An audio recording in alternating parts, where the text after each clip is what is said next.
Baik, saya yakin Bapak Ibu paham lah ya kalau materi ini ya, karena kita dari kecil pun sudah belajar apa itu rukun Islam, apa itu rukun iman. Rukun itu apa Bapak Ibu?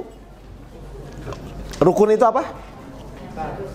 Yang harus, wajib kita lakukan, ya. Kalau rukun warga, RW. Oke, mari kita lihat, ya. Kita lihat dulu kenapa kok muncul rukun Islam dan rukun iman. Kita lihat paling atas tulisannya Allah. Silakan 21 ayat 25. Surat An-Nabiyah ayat 25. Ya. Awalnya.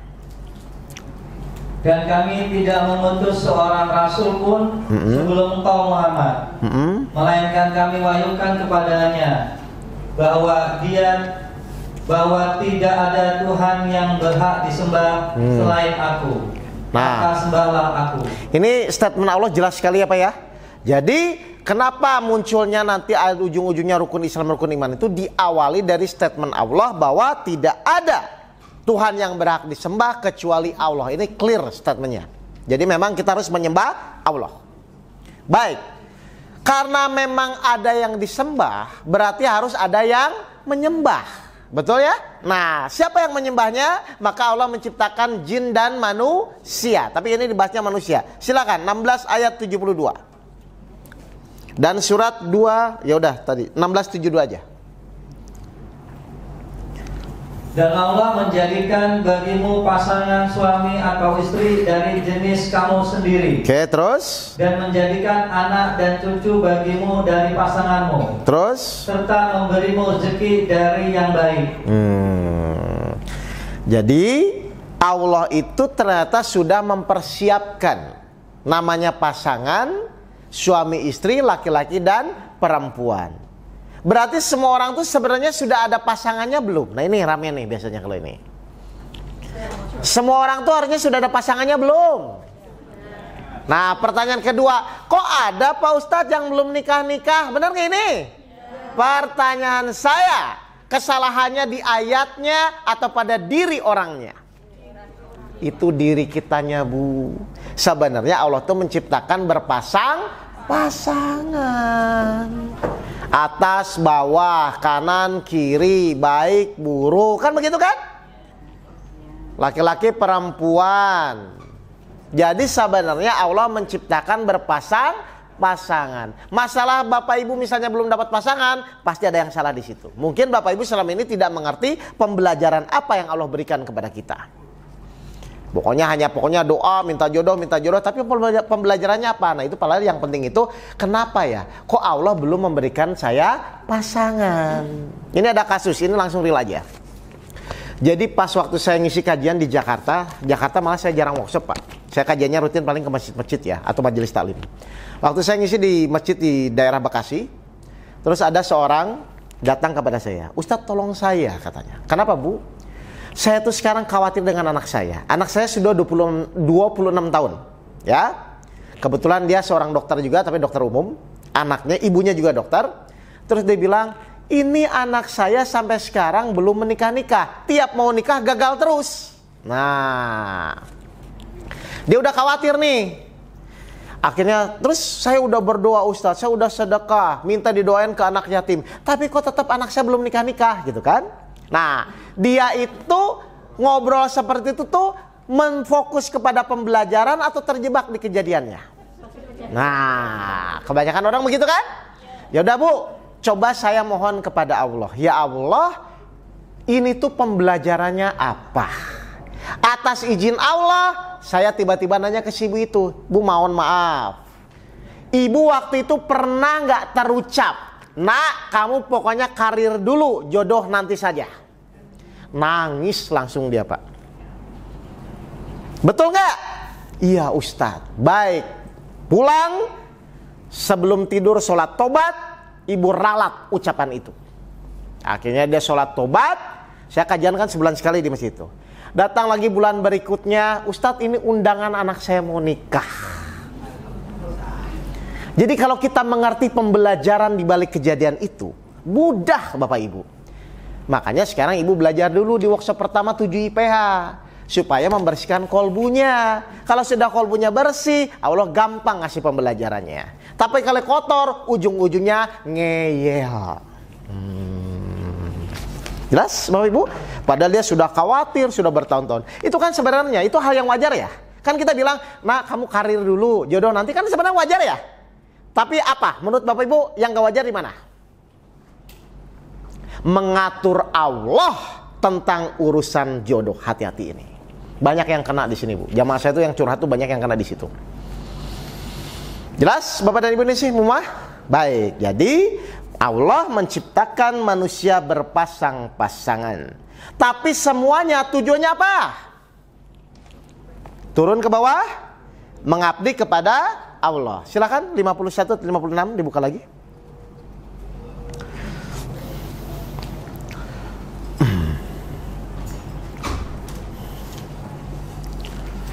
Apa kata Allah surat Az-Zariyat?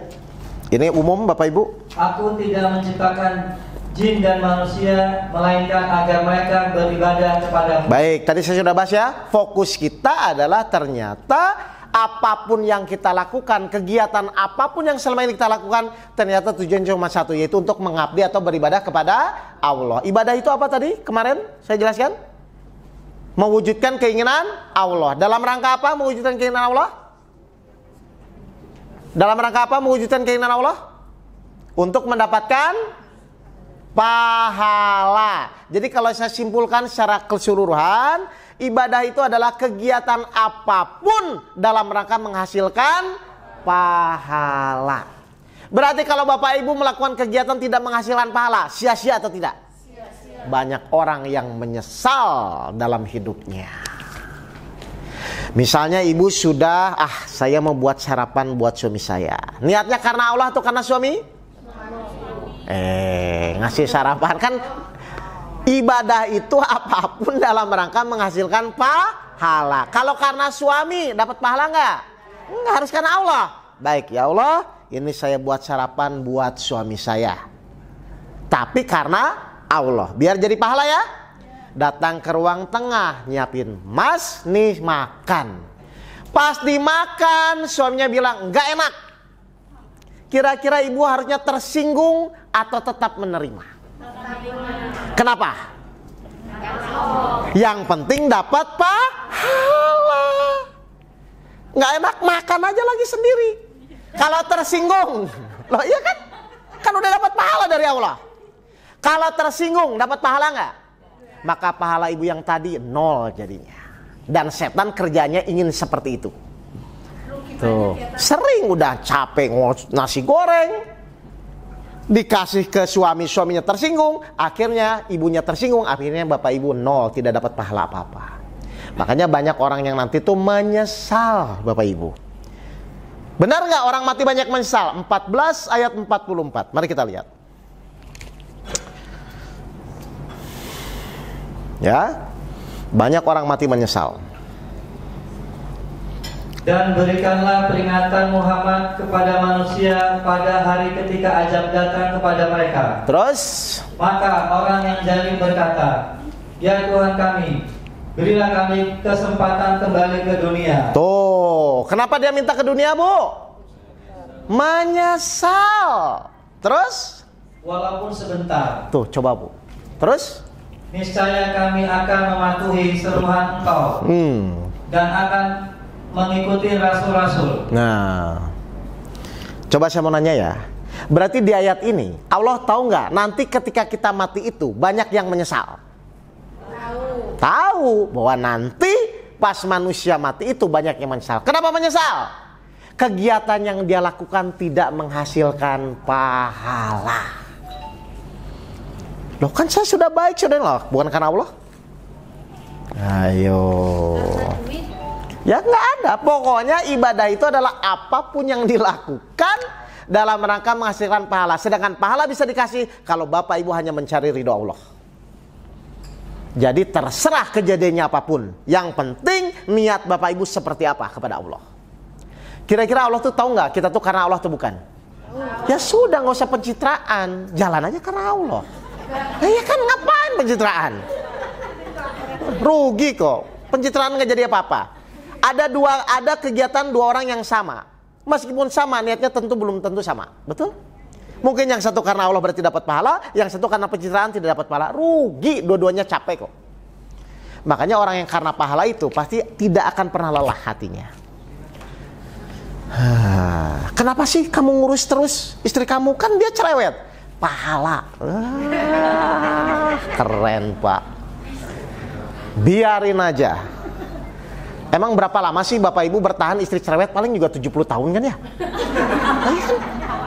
Iya, maksudnya ya lama juga kan. Jadi kalau lihat izin Allahnya,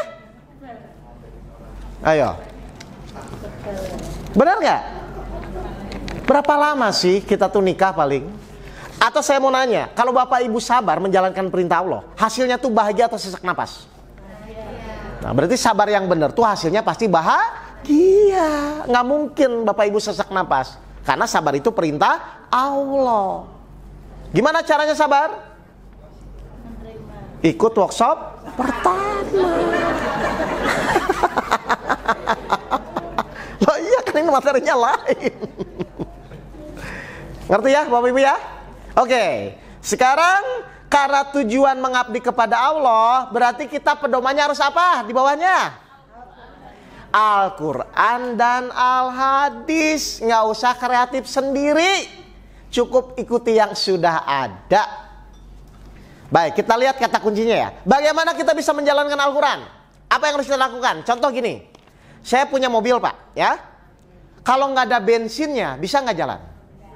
Tidak ada. Sekarang kalau kita ingin bisa menjalani Al-Quran, bensinnya apa? Kalau mobil misalnya Pertalite, Pertamax kan gitu ya. Kalau Bapak punya mobil, kalau nggak ada bensinnya tetap nggak bisa jalan. Sekarang saya ingin menjalani Al-Quran, kira-kira bensinnya apa? Nggak bensinnya Pak, bensinnya. Nah, Al-Baqarah ayat 2. Coba lihat, perhatikan ayatnya. Bapak harus ngerti, kalau ingin menjalankan Al-Quran, harus tahu bensinnya apa. Jangan-jangan ingin menjalankan nggak ada bensinnya lagi. Al-Baqarah ayat 2. Kita lihat bensinnya apa? Kitab Al-Quran ini tidak ada keraguan padanya. Petunjuk bagi mereka yang bertakwa. Apa bensinnya? Tidak ada keraguan, sama dengan yakin. Cirinya orang yakin apa? Tidak mikir. Jadi kalau mau jalanin Al-Quran nggak usah mikir Bu, jalan aja.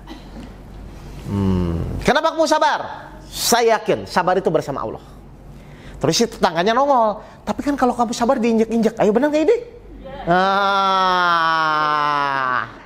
Kira-kira ibu tetap yakin dengan Al-Quran atau terpengaruh dengan tetangga? Al-Quran jawab 30 ayat 60. Apa kata Allah? Pasti tuh omongannya tuh udah kesana Pak, setan tuh udah gitu. Giringnya tuh gitu Pak. Lihat kata Allah apa? 30 60. Maka bersabarlah engkau Muhammad. Lihat, maka bersabarlah engkau Muhammad. Allah bilang, terus? Sungguh janji Allah itu benar. Tuh, terus? Dan sekali-kali jangan sampai orang-orang yang tidak meyakini kebenaran ayat-ayat Allah itu menggelisahkan engkau. Tuh, udah yakin dengar omongan tetangga. Jadi ya tetap yakin atau gelisah biasanya? Tuh, Allah udah tahu tuh, pasti akan begitu tuh. Harusnya ibu tetap yakin atau dengar omongan tetangga? Yakin. Loh, emang harusnya ini Al-Qurannya begitu? Loh, saya mau nanya, kira-kira orang sabar itu bakal diinjek-injek nggak Pak? Benar. Kita lihat benar atau salah. Surat 3 ayat 125. Itu kan perasaan ibu-ibu aja. Kita lihat. Ya, cukup. Jika kamu bersabar dan bertakwa, ketika mereka datang menyerang kamu dengan tiba-tiba, niscaya Allah menolongmu dengan 5.000 malaikat yang memakai tanda. Ada nggak yang berani nginjek-injek kalau kita dikawal 5.000 malaikat? Berani nggak orang? Jadi kata siapa orang sabar itu diinjek-injek? Dia akan dikawal 5.000 malaikat. Berarti suami kalau lawan ibu menang mana? Ibu kalau sabar. 5.000 malaikat Bu, ada yang berani nginjek-injek 5.000 malaikat? Siapa yang berani? Ternyata itu bisikan iblis saja. Kamu jangan sabar ya, nanti diinjak injak. Saya mau nanya, siapa yang berani ngelawan orang yang disabar bersama Allah? Ayo. Halo? Jadi mungkin gak orang sabar diinjak-injak? Tapi sabarnya harus benar ya.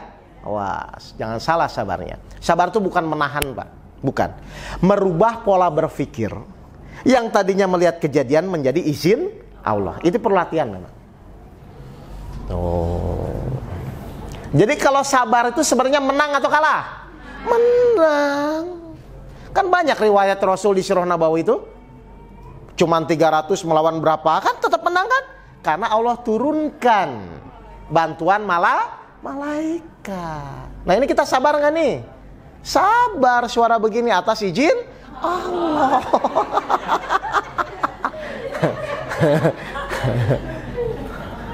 Awas ya, jangan terjebak bisikan setan ya. Karena setan memang kerjaannya yang penting Bapak Ibu jangan taat kepada Allah. Kan targetnya itu, Pak. Nih, saya mau jelaskan ya. Aduh. Oke. Baru saya ngomong diuji sama Allah. Oke. Ya. Sumber pahala, Pak. Baik, kita lihat. Setan itu ternyata kerjaannya dia istiqomah menggoda kita, Pak. Jadi yang benar tuh musuh itu tetangga atau setan? Setan. Awas, jangan tetangga jadi musuh. Surat Al-Baqarah 208. Kita lihat dulu. Benar nggak setan itu musuh kita? Ya. Kita lihat. Menurut orang-orang yang beriman. Ya. Masuklah ke dalam Islam secara keseluruhan. Terus. Dan janganlah kamu ikuti langkah-langkah setan. Terus. Sungguh, dia musuh nyata. Tuh. Setan itu adalah musuh nyata. Kenapa, Pak? Setan itu musuh nyata? Karena cuman setan satu-satunya makhluk yang ingin kita masuk neraka. Mertua meskipun galak nggak ingin kok ke neraka, tetap didoain. Ya, berarti musuh kita tuh mertua atau setan? Setan. Kenapa jadi mertua musuhan? Paham nggak Bapak Ibu? Ngerti Bapak Ibu ini? Jadi setan itu musuh nyata. Pertanyaan kedua, kita perlu nggak belajar strategi setan menggoda kita?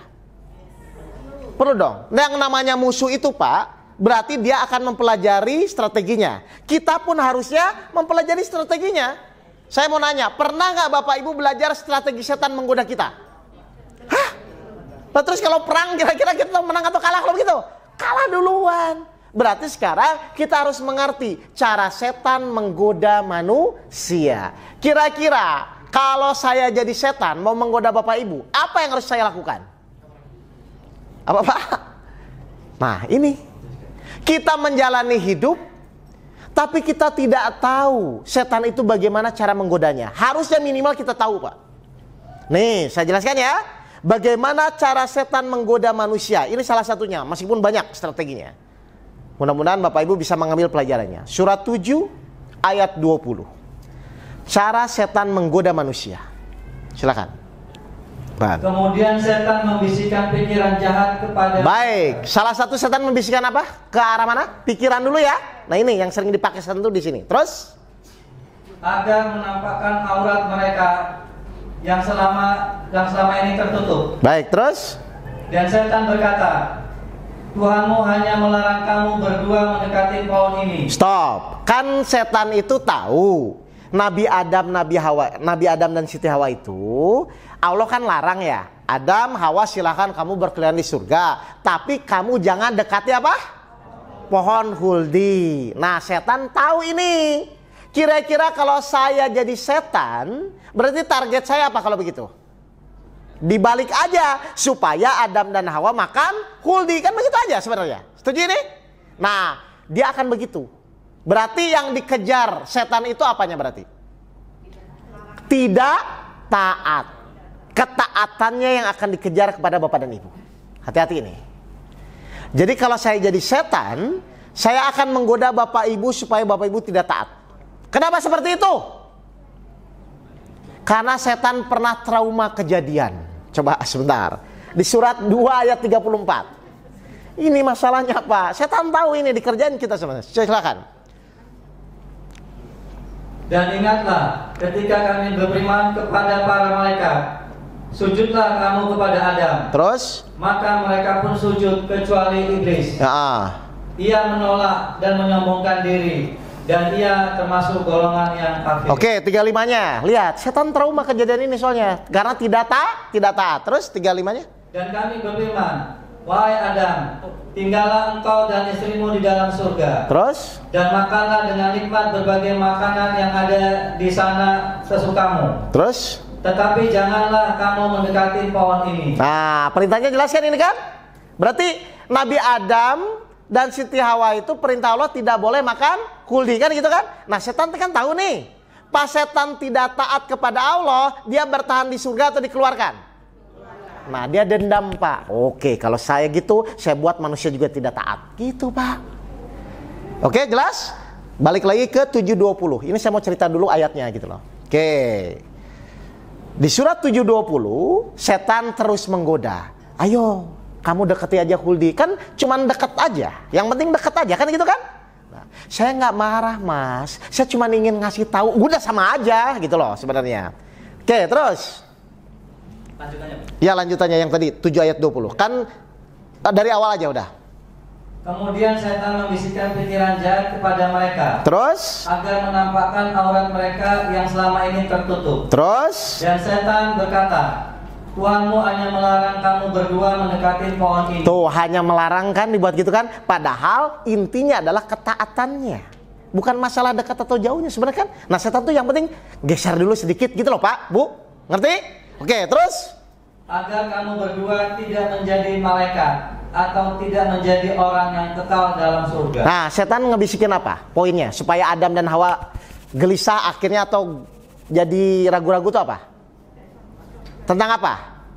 Kenapa sih Tuhanmu nggak mau kamu makan huldi? Kan begitu ya? Akhirnya setan buat berita bohong apa? Karena kalau kamu makan huldi, nanti kamu tidak akan kekal di surga dan tidak akan menjadi golongan malaikat. Berarti setan itu membisikkan angan-angan. Kamu kalau sabar nanti diinjak-injak. Nah, sama nggak polanya? Sama dengan siapa? Kamu kalau ikhlas-ikhlas saja nanti suami kamu keenakan. Sama nggak polanya? Itu di copy paste sama setan. Akhirnya ketika Bapak Ibu tidak taat, kan setan tidak taat turun dari surga. Nah, Bapak Ibu tidak taat turun kemana? Bapak Ibu harus ngerti ya, oh pola setan tuh gini ceritanya. Ternyata dia selalu membisikkan angan-angan. Surat An-Nisa ayat 120.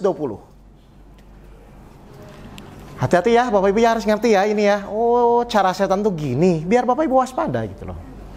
Setan itu memberikan janji-janji kepada mereka dan membangkitkan angan-angan kosong pada mereka. Jadi setan itu bagaimanapun caranya, yang penting Bapak Ibu tidak taat. Makanya takwa itu kalau bahasa umum tadi apa? Menjalankan perintahnya, menjauhi larangannya, dikejar sama setan di situ. Jadi cara setan menggoda manusia salah satu strateginya apa?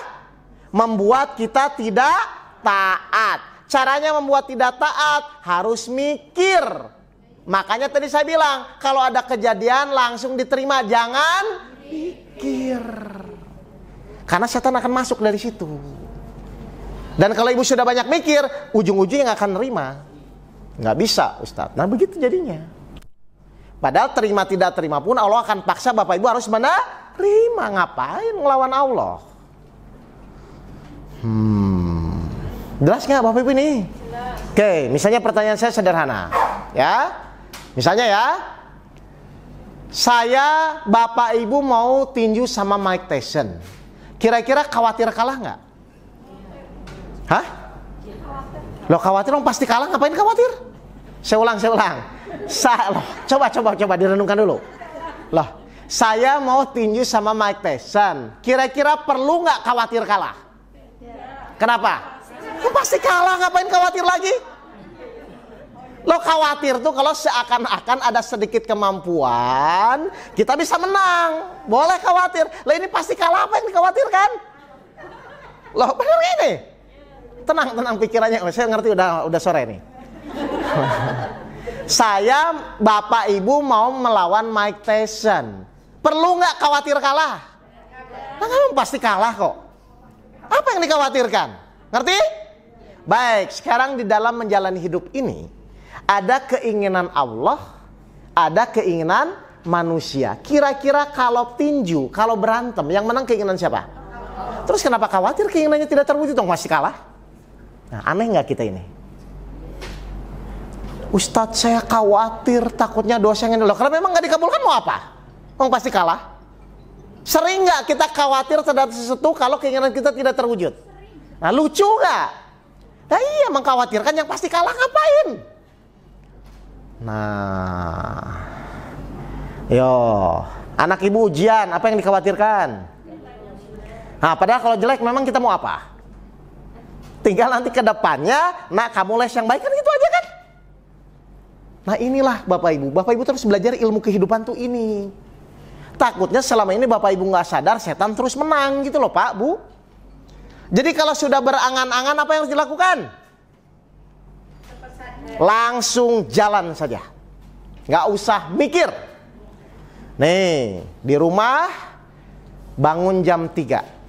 Itu tuh Bapak Ibu langsung ke kamar mandi atau mikir-mikir dulu? Pasti nggak jadi. Udah rumus itu Pak. Langsung jalan aja sudah.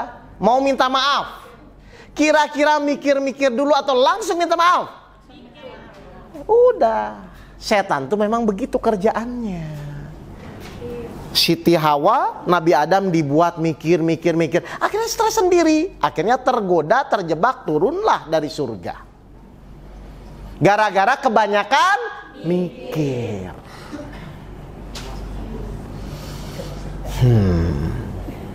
Coba saya mau nanya, rezeki perlu dipikirkan nggak? Nah, takut dijebak nggak? Bu, saya nggak akan jebak kok. Ayo. Ayo, saya mau nanya, Bapak Ibu, rezeki perlu dipikirkan nggak? Kenapa? Oh, jawabannya benar. Oh, ini baru benar nih. Oke, 11 ayat 6 kita lihat. Rezeki itu perlu dipikirkan nggak? Kita ikhtiar iya, tapi nggak usah dipikirin. Ngapain? Nggak akan kepikiran kok. 11 ayat 6. Dan tidak satupun makhluk bergerak bernyawa di bumi, melainkan semuanya dijamin Allah rezekinya. Nah, apa kata Allah? Dijamin. Yang namanya dijamin itu perlu kita pikirkan atau ikhtiar saja? Selesai. Boleh nggak kalau gitu khawatir rezeki? Awas kalau khawatir lagi rezeki. Oh, karena sudah dijamin. Lucu nggak kalau masih khawatir? Lucu. Bapak Ibu orang wajar, orang lucu.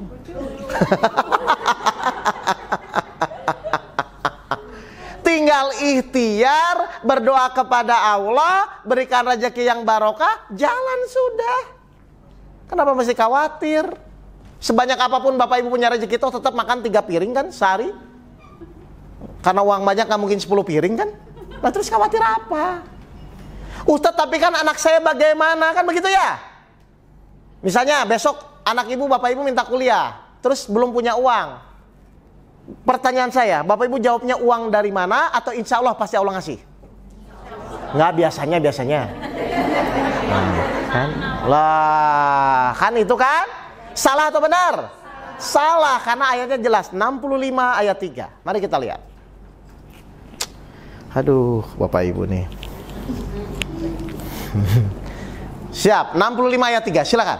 Dan dia memberinya rezeki dari arah yang tidak disangka-sangka. Stop. Dia memberi rezeki dari arah yang tidak disangka-sangka. Kepikiran atau tidak kepikiran? Enggak, dari arah yang tidak disangka-sangka itu berarti kepikiran kita atau tidak? Ya, makanya jangan mikir. Mikir pun nggak akan kepikiran karena tidak disangka-sangka. Tapi pasti ada nggak? Pasti, kalau kita yakin kepada Allah. Terus lanjut.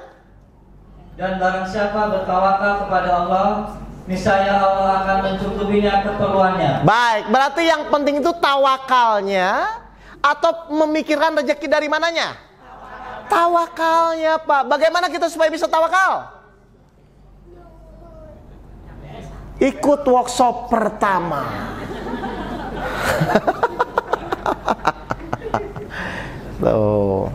stres Pak. Bapak Ibu tuh konsennya bagaimana saya jadi tawakal. Karena kalau tawakal jaminan Allah pasti dicukupkan. Sebesar apapun rezeki Bapak Ibu, kalau Bapak Ibu kalau disempitkan oleh Allah, tetap tidak akan cukup. Hati-hati ya Bapak Ibu. Jadi rezeki itu bukan nominal besar atau kecil. Apakah Allah melapangkan atau menyempitkan? 13 ayat 26. Silahkan dibuka.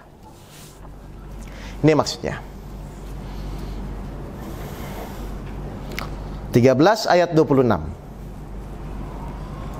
Allah melapangkan rezeki bagi siapa yang Dia kehendaki. Nah, terus? Dan membatasi bagi siapa yang Dia kehendaki. Baik, melapangkan membatasi itu tergantung keadaan atau terserah Allah. Jadi meskipun order Bapak Ibu sepi, kalau Allah lapangkan cukup atau tidak? Nah, kenapa khawatir? Ustadz, usaha saya turun. Kalau Allah lapangkan cukup nggak? Ya udah, nggak ada urusan turun atau naik. Kenapa jadi pusing? Order banyak, tapi kalau sempitkan, cukup atau tidak? Tidak.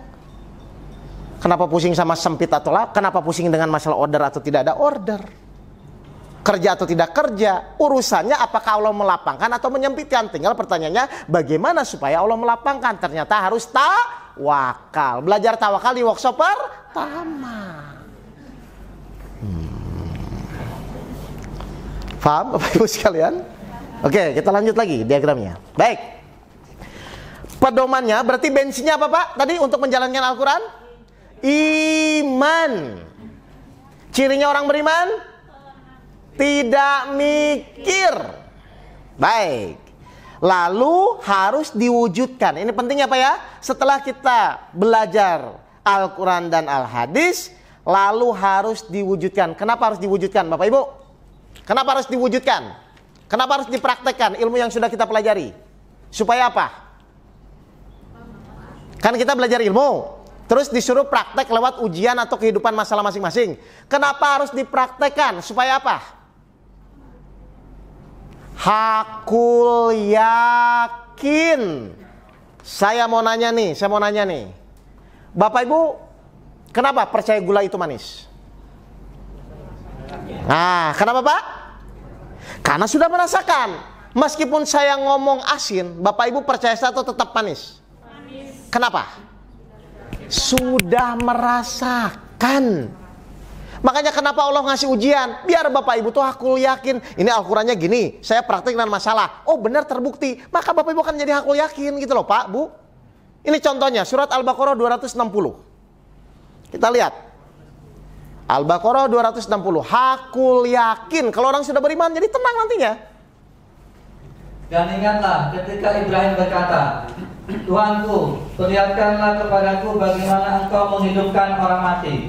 Terus? Allah berfirman, belum percayakah engkau?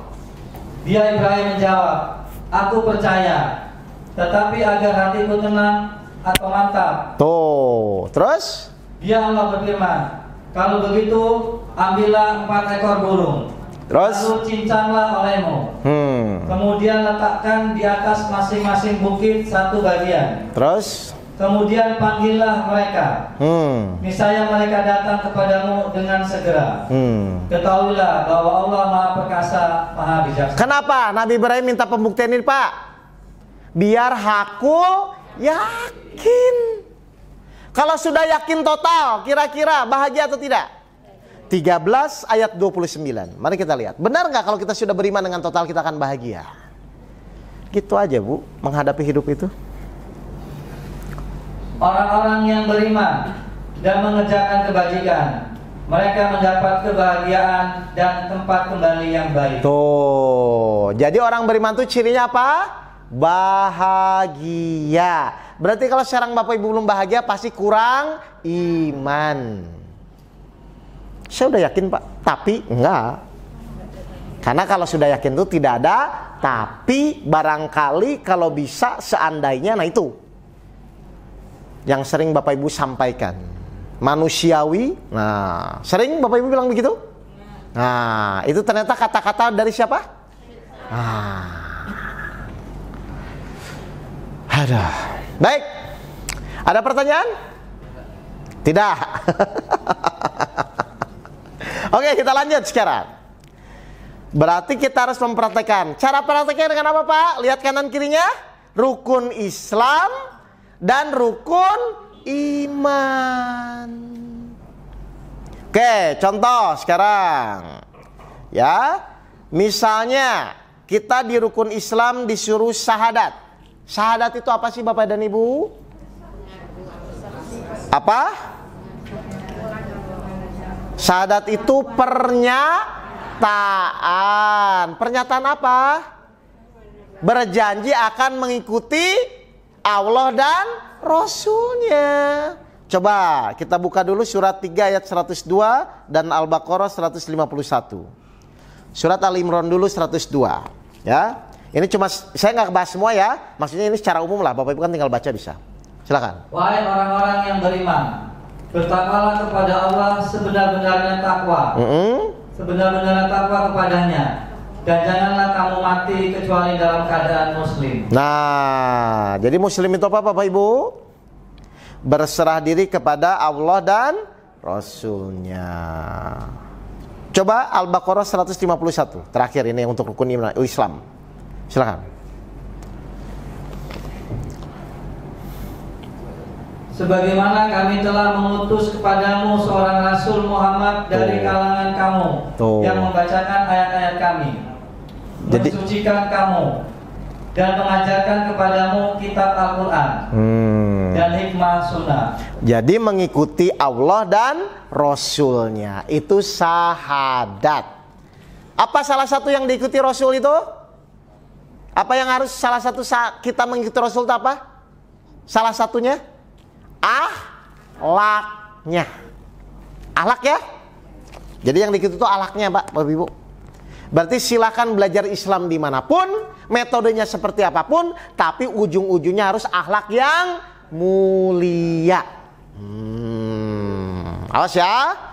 Islam saya, orang tuanya kurang ajar. Bukan. Karena Islam diturunkan untuk menyempurnakan akhlak. Itu kata kuncinya. Baik, sekarang rukun iman. Oke ya. Saya tidak akan bahas semua, tapi saya akan bahas yang terakhir saja. Yaitu apa Pak, Bu? Qada dan qadar. Nah, ini sedikit berpikir nggak apa-apa ya. Qada dan qadar. Baik. Qada itu apa qada? Kejadian yang? Hah? Kenapa Bu? Kejadian yang sebelum terjadi. Kok jawaban Ibu kayak yang udah ikut workshop ya? Biasanya jarang yang bisa jawab. Baik. Qada itu apa Pak? Kejadian sebelum terjadi. Qadar. Kejadian yang sudah terjadi. Nah, pertanyaan saya sekarang, ya. Kejadian sebelum terjadi. Apa? Contohnya kejadian sebelum terjadi itu apa, Pak? Halo? Apa kejadian sebelum terjadi? Contohnya. Baik, kita buka dulu ya 57 ayat 22.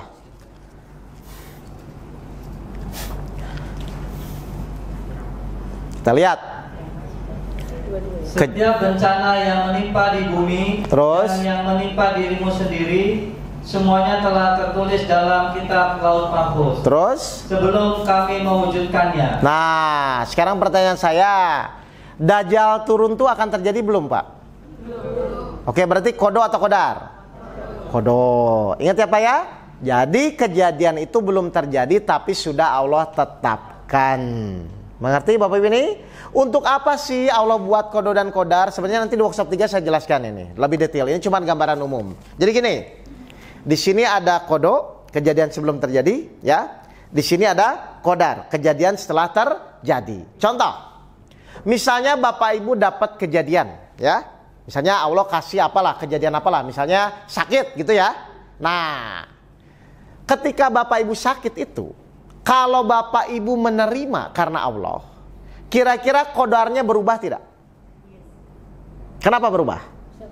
Karena aturannya kalau sabar itu bersama Allah, kalau marah itu bersama setan. Jadi qadar itu yang menentukan apa kalau begitu? Pilihan kita.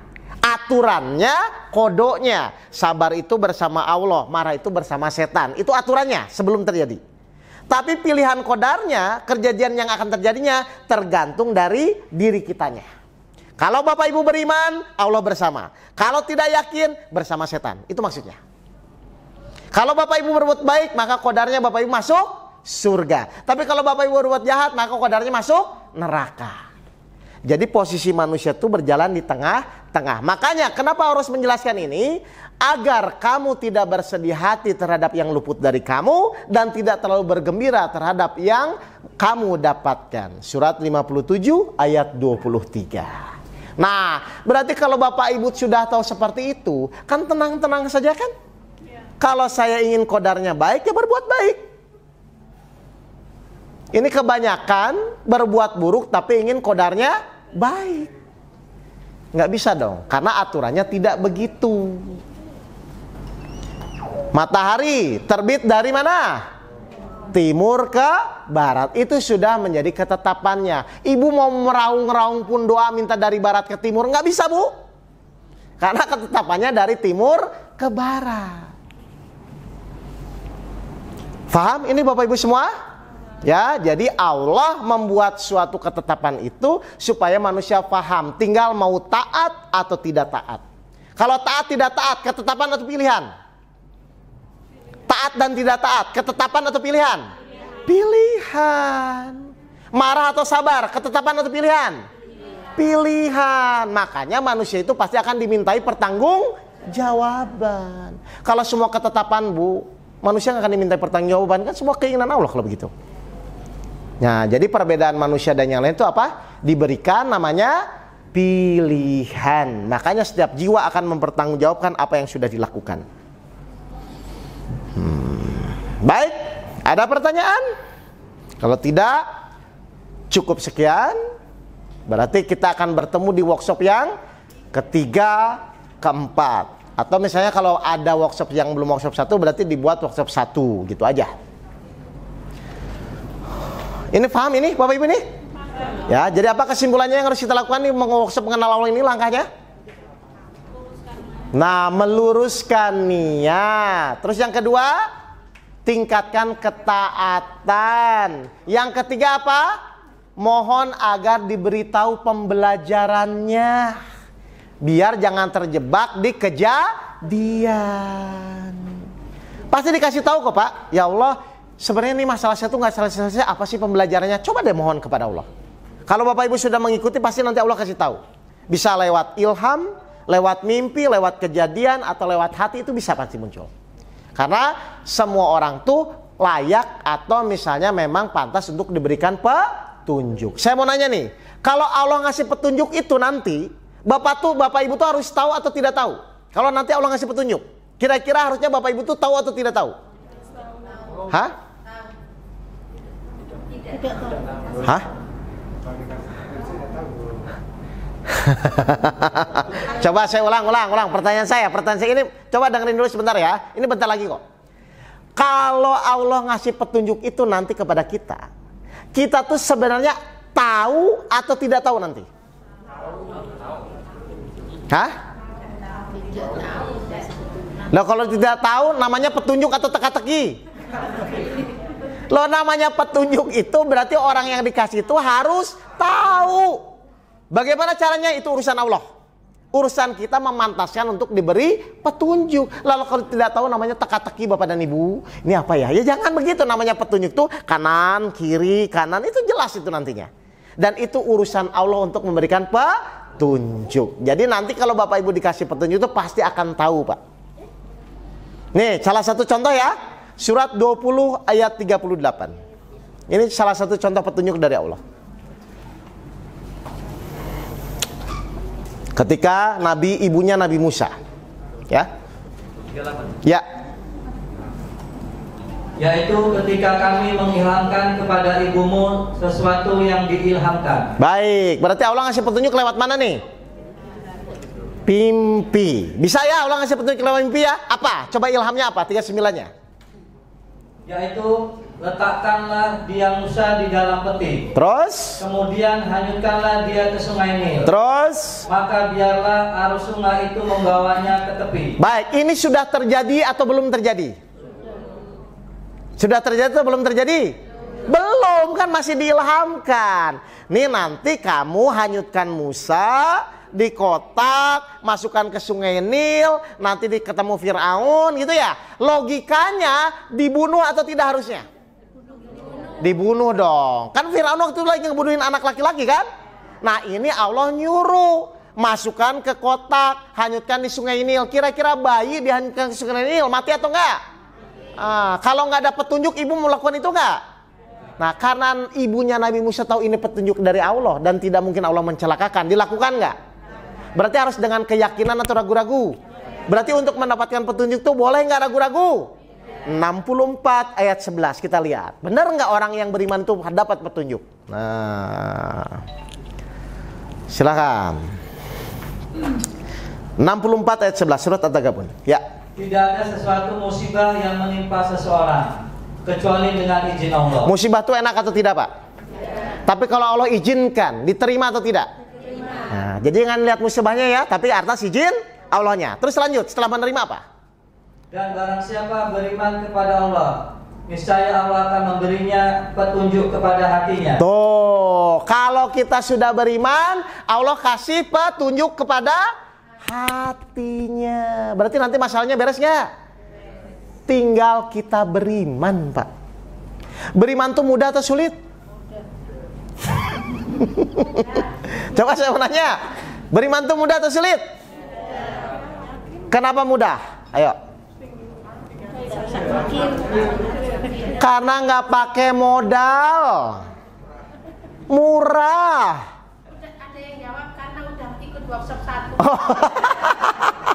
Iya, karena di workshop 1 diajarkan iman detailnya, Pak. Jadi saya ingat nanti ya. Oke, jelas Bapak Ibu ini? Jadi ayolah Bapak Ibu, hidup ini cuman sekali. Masa sekali ini dibawa pusing terus kapan bahagianya? Ya kan? Mau pusing nggak pusing pun harus dijalani. Mau senang tidak senang pun masalah pasti akan datang. Tinggal sekarang ibu pikirannya waras atau tidak waras. Ya, Al-Quran sempurna. Allah ingin kita bahagia. Kalau hidup kita masih pusing-pusing terus ngapain Allah turunkan Al-Quran kalau begitu?